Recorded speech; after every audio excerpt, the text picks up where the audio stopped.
Hi, Read 536. This is Dr. Keisler, and I wanted to give you a little bit of feedback on your week one and week two forum post. So, I'm not going to give too much feedback really on the week two that I've read so far because that was the alpha boxes. And so, really, part of the alpha boxes was to get you to try the strategy, which I'm happy to report several of you said you enjoyed doing that strategy. But really, for you to share with one another and see how you may have approached the articles and the readings a little bit differently, and different things that you may have pulled out. But those are kind of hard to put together in terms of a theme. So really, I'm going to spend most of the time commenting on the week one forum, which was super interesting to read.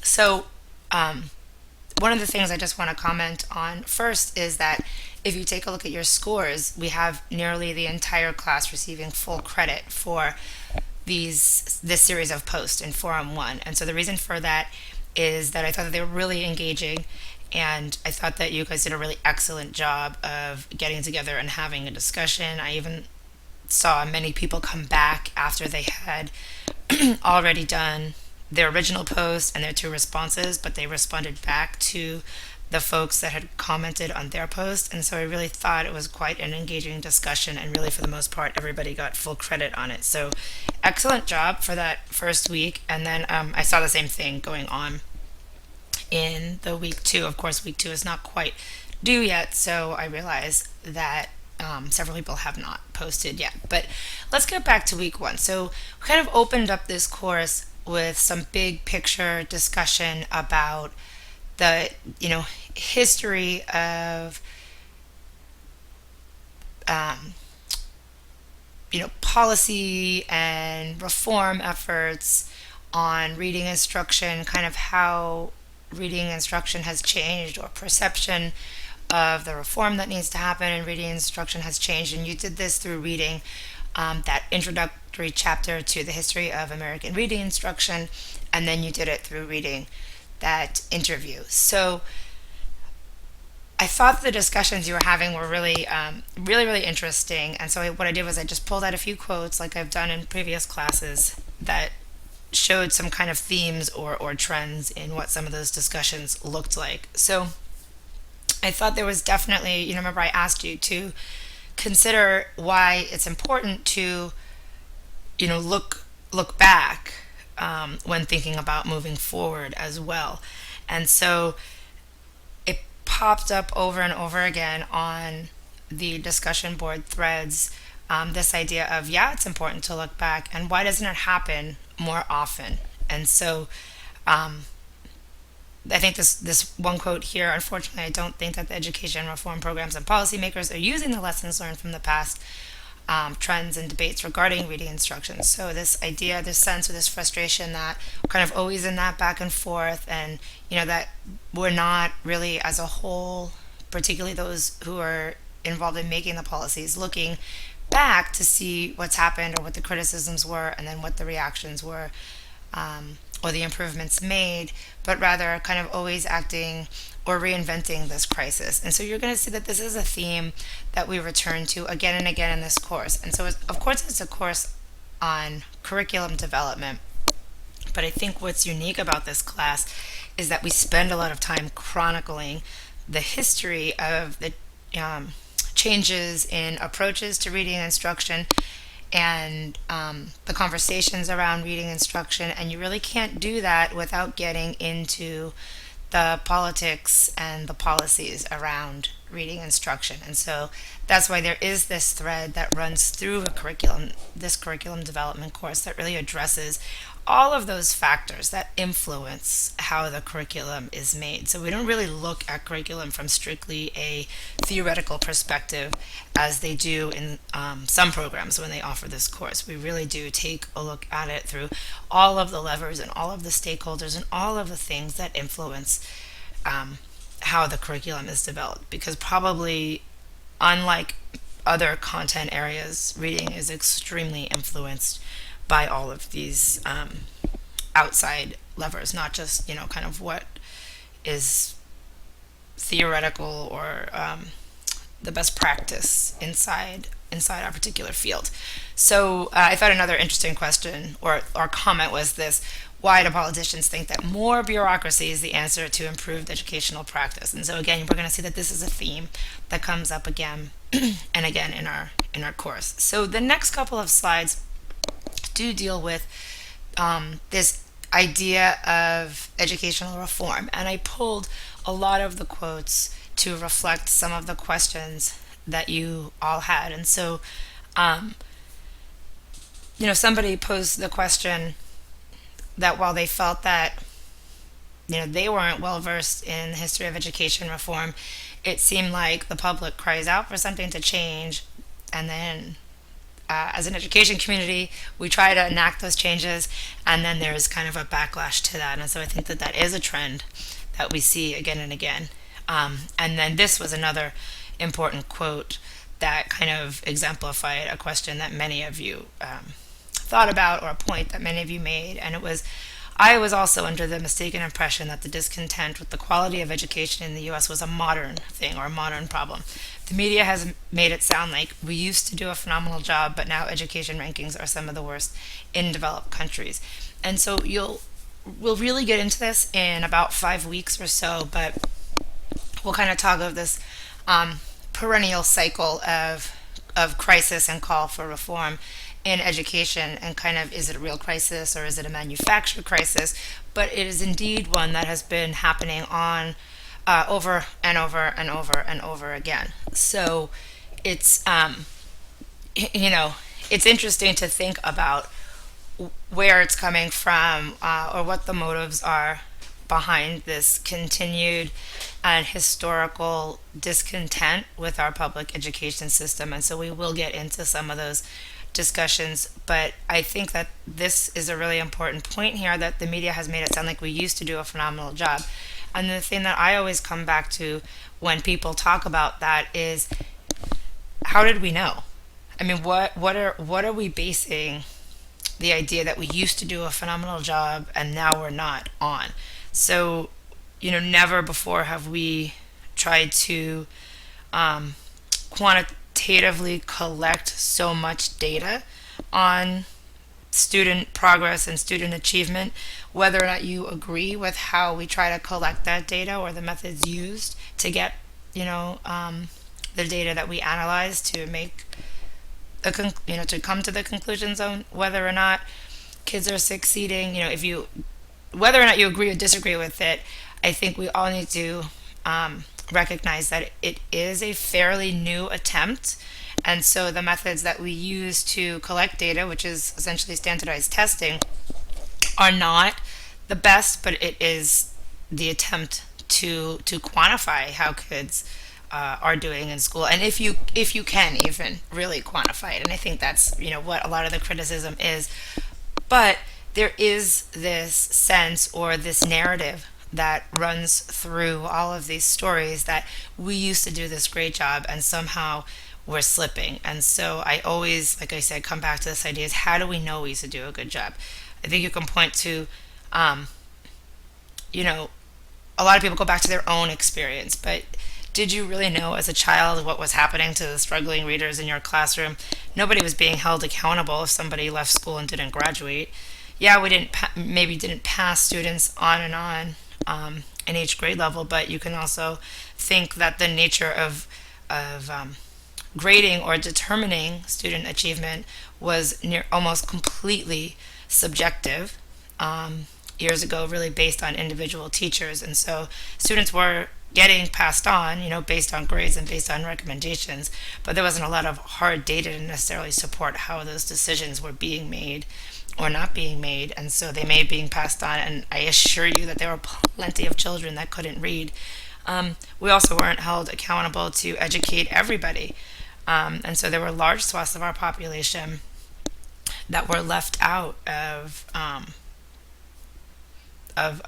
quality schooling, and there was not a national conversation about educational equity as it exists today. So there have always been plenty of students that struggled through school, but we've never quantified it in the way that we could. We also had means or ways that we tracked particular groups of students, and so those who were sitting in the more academically centered classrooms were students who were tracked to be there, and other students were tracked into vocational programs and other places that they could go, um, rather than just being in the more kind of academic setting. And so those are kind of all those things we need to consider when we think about, has the quality of education changed? We now have standards that we hold everybody up to or accountable for, which did not exist historically. So all things that you need to take in mind when we consider this question, or develop our thoughts around this idea. So these next couple of quotes kind of all get to the same point, and I'm not going to get into it in too much depth, but it's something that we will return to. So these researchers concluded that one of the many ways to improve the school climate in poor neighborhoods, of the many, the main one is to correct the mistakenly but politically correct perception that it is these elementary schools that are falling down on the job. So they went on to suggest that investing in urban community development, such as more and better funded libraries, could be those things that brought on the improvement. So the point in this quote that I wanted to really focus on was is to correct the mistaken but politically correct perception that it's the schools that are falling down on the job, right? So we definitely have this idea right now that if schools are failing and if children are failing, it is the fault of the school and the teachers inside that school. And so that is a socially and politically acceptable statement or comment to believe in. And I think that those of us who work in those schools probably have a lot of evidence to refute that it is indeed the schools and the teachers inside them that are not doing their job. And so these quotes kind of speak to that as well. So one of you asked, what keeps schools in lower income areas from doing well?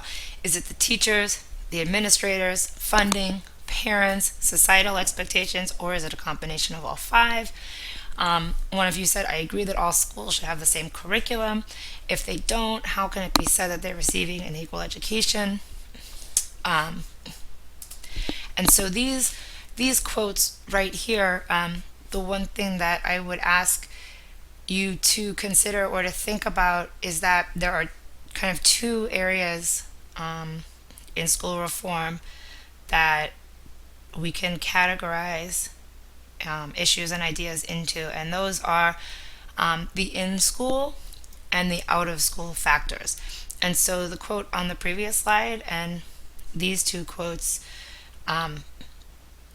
kind of speak to that. These quotes are asking a lot of questions on this slide about the in-school. And so we do know that when we read a lot of the research on in-school factors that make a difference in educational outcomes for students, for any student, but in particular for disadvantaged students, that a lot of the research points to the teacher.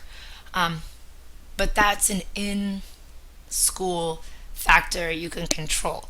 And so what that doesn't say that the teacher can conquer all of the out-of-school factors as well. And so if you think about this slide right here, talking about funding and investing in urban community development, that's addressing some of the out of school factors that need to be addressed when you're considering student progress and student achievement. So you've got these two camps or these two areas that have their own issues and own areas to talk about. But when you're thinking about whether or not schools and teachers are doing their jobs, we need to think about both. So both play a part in student achievement. But neither one is necessarily going to solve the problem on their own. One of the things that we'll discuss later in this semester, and this is my belief, and this is a belief that there's a lot of evidence to support, but the problem of educational underachievement or educational inequity or the achievement gap is not going to be solved in schools. And so just like this quote over here said, it's politically correct to assume or to argue that we can solve this problem in schools, but it is not going to be solved in schools. So until we address some of the out of school issues, um, you're not really going to get the in school um, outcomes that we call for or that we desire. And when I say out of school, I'm not talking about parents. So I'm not talking about parents in the sense of how much support parents provide or if the parents care about education or value, because those are all things that I believe every parent actually cares, whether or not you believe in how they reflect how they care. All parents want their kids to do better than they did. Um, but I'm mainly talking about uh, community factors and poverty being the most important. And so I've posted a resource from APA for you about some of the effects of poverty on student achievement. And many of you who are teachers are probably aware of this, but you can you can look at individual schools and you can think about how well the students inside those schools might do and think that that is some kind of judgment or evaluation on the quality of that school. But you can also look at a map and you can map neighborhoods and community based on their socioeconomic status, and you can make more accurate predictions about how the students inside those schools are going to achieve.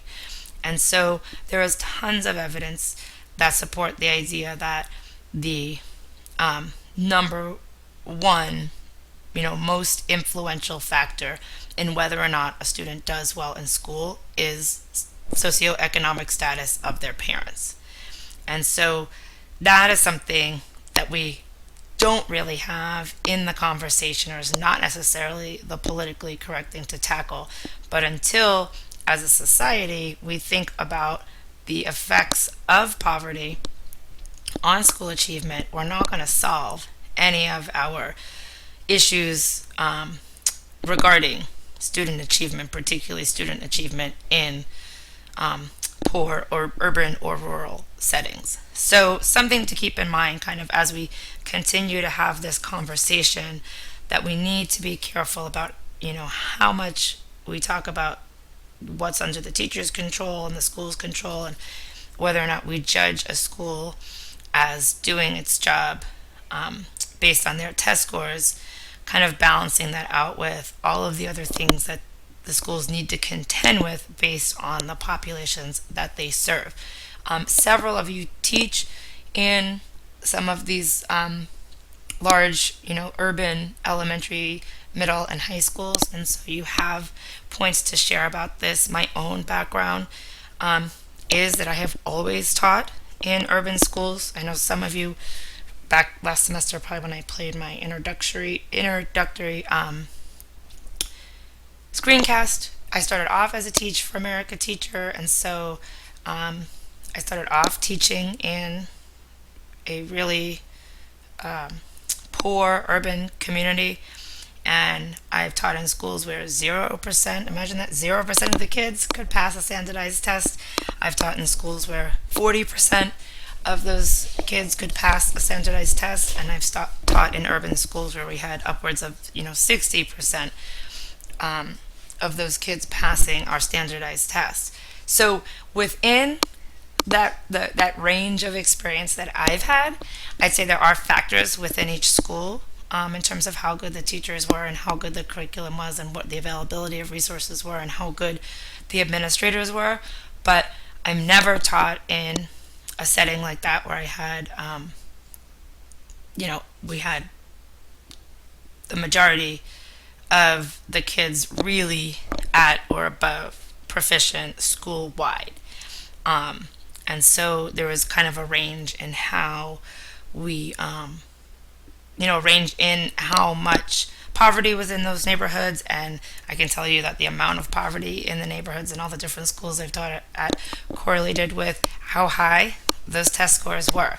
The worst, poorest, most blighted neighborhood that I taught in was the school that had none of the students passing the exam. And so it wasn't just the neighborhood, but the neighborhood was a huge, huge factor, and the resources that were available in the neighborhood to families and to children was a huge, huge factor in how prepared our students were when they came to the classroom, or how prepared we could be to take them to grade level, or to perform on grade level.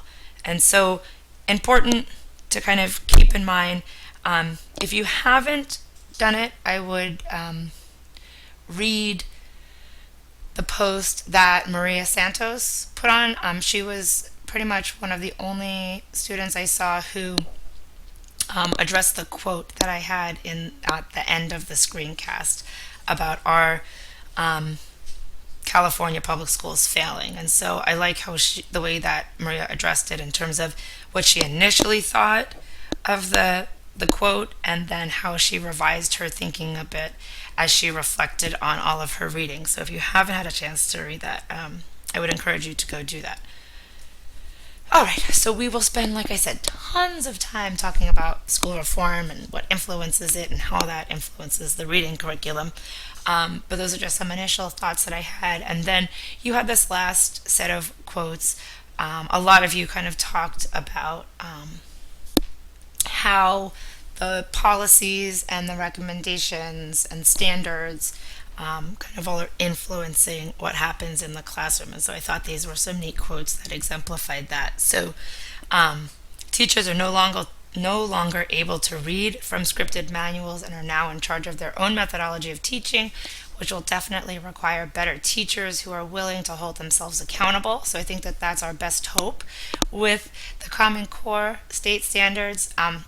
Again, I've said it before in this class and in others, it's all going to come down to how the state and how the districts and how the schools let the teachers implement those standards, right? This was interesting too. So 9 years later, as we attempt to implement the Common Core state standards, I find many of my colleagues wishing to return to the week-to-week skills laid out by the TE, right? So as much as we may have complained about being stuck inside those scripted curriculums, they did, in some respects, depending on how your district used them, make aspects of teaching a little bit easier because kind of all of the elements were laid out there, right? And so right now where we are and trying to have to plan all these big lessons and pull pieces from all of our resources can be a really daunting task. So, some people, I think, want the comfort of their TE back, but I think it is time for us to kind of let go of those and get back into the business of actually teaching, because this quote in the middle says, the policies and mandates that defined our roles as teachers have pressured us to turn a blind eye to what we knew were best practices for our students in order to produce the best possible results on achievement tests. And so we cannot underestimate, I think, how this culture of testing has influenced how we teach. I don't think I've really spoken with many teachers who feel that their own individual practice hasn't been influenced by this pressure. And so one of your colleagues felt that as a result, our own growth as educators has become stagnated and the profession as a whole has suffered. And I would agree with that statement. And of course, it's based on where you've taught, but I think that that's the situation that a lot of teachers have been faced with in the past couple of years. And so you've probably already noticed in your first semester that you may not have been able to do all of those things that you read about in 508, right? You might not be able to do those in your classroom now, depending on where your school is in this transition. But people for years have looked at the recommendations around guided reading, or the recommendations around writers' workshops, or the recommendations around a more balanced whole language based approach to reading, and said, I would love to do that, but I can't, right? It's not inside the scripted curriculum. It's not inside the curriculum that I am being told to teach. And so I think, we've got lots of teachers who went and they learned all of this stuff out in their credential programs and then got jobs and then weren't able to practice all those skills that you were given in your credential program. And so a lot of our training as teachers has been around implementing programs or boosting achievement scores rather than really building ourselves as professionals and building up our instructional toolkits. And this kind of ending slide gets to that too. So I agree with Anne Miguel Franzen when she mentions how direct instruction should not be highly rigid or scripted. I believe that in order to become an effective teacher, teachers' direct instruction should be taught to meet the diverse learning needs of all students. And then another said, she often said that it's not the program that teaches the children, it's the teachers. And if you want children to succeed, you have to teach the teachers. And so I think this kind of, these two quotes put together, talks about how if, we as teachers spend more time being able to develop as professionals, you don't necessarily, have misconceptions like this, like what direct instruction is and how it should be used, because you've received more of that professional development. You've been allowed to go out and try different things and see how they play out in your own classroom. You have that flexibility and that freedom to tailor what you do to the people who are actually in your classroom, to the students that you need to serve. And so, I think the last two slides, those quotes kind of really get at this idea that we can, use the Common Core standards and we can use some of these changes, or kind of education reform as it looks now, to start thinking about ourselves as professionals again, and how do we support the development of teachers as professionals. So what I was really excited about is that I thought, as I read through all of your posts for this first week, you hit on a lot of the different areas that we're going to cover throughout the course this semester. So I was really excited to read all of those. So look on this week's forum also, on this week's thread also, for an explanation of kind of how we're going to change the forum posting moving forward, so that it's kind of a little bit different, a little bit easier for me to give feedback rather than going into this, look at this half an hour screencast that just addresses a few quotes. But it would take far longer for me to actually write back on all of your forum posts. So we're going to talk about, look for the directions on how those screencasts are going to change. So so take a look at your checklist, look at everything that we have in store for week 3, and have a great week.